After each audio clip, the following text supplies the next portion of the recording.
In springtime, Rusty loves to visit a faraway place. It's filled with bluebells.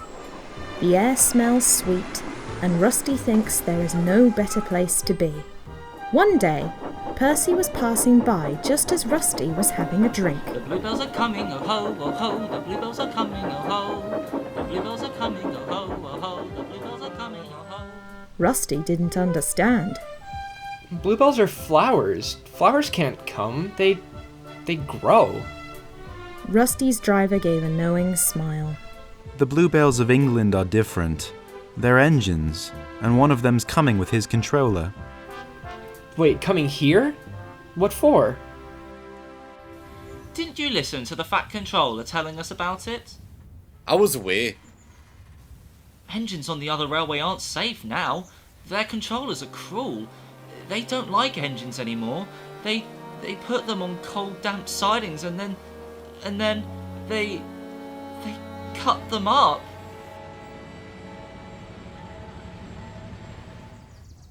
You're right there. If I hadn't escaped, I'd have been cut up too. But what I can't understand is all your blether about bluebells. The bluebells are kind people who want to save engines. They've made a place in England called the Bluebell Railway. Engines can escape there and be safe. If they're old or ill, a fitter makes them well. They can have their own special colours, all the coal and water they need, and pull trains too. That's braw hearing. The Fat Controller says Stepney was the first engine to escape there, so he's asked him to visit us and bring his controller. How about yon diesels? Mightn't they catch him on the way? Stepney's a match for any diesel. Besides, his controller will take care of him. Fancy fighting his way through all those diesels just to see us?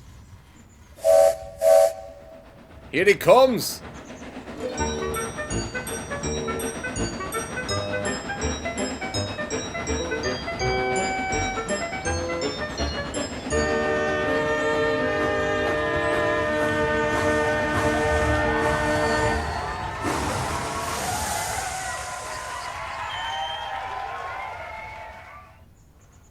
Once the commotion had died down, Stepney and the Fat Controller's engines were soon acquainted.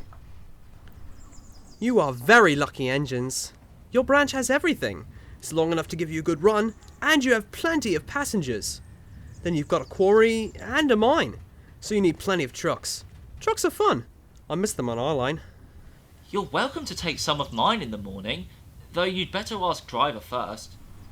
Their drivers agreed, and the next morning Stepney headed off to collect them. Stepney took his trucks to the harbour. Then he picked up a load of empties and started back.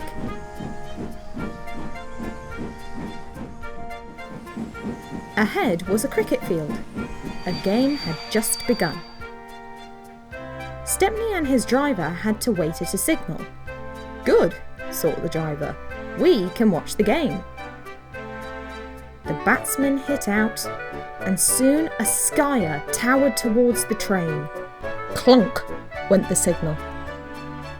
Thunk went the ball into a truck. But neither the driver nor fireman heard it. They were too busy.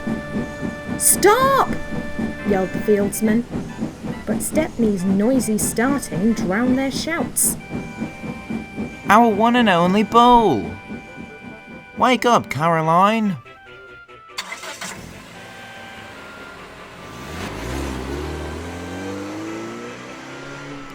Stepney wasn't hurrying. He had just crossed the river when Caroline came up behind. Road and rail ran side by side. Poor Caroline wasn't happy. She rattled along at twice her usual speed. Master shouldn't treat me like this. This base is too hot for my system. It'll fuse on my circuits.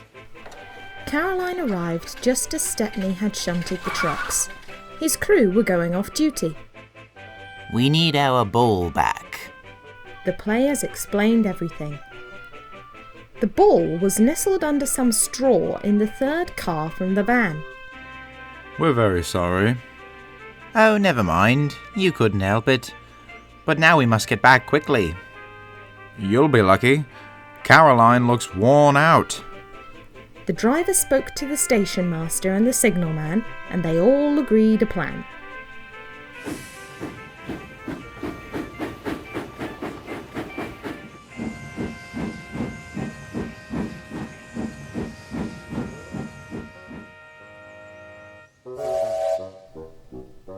Everyone enjoyed watching the game.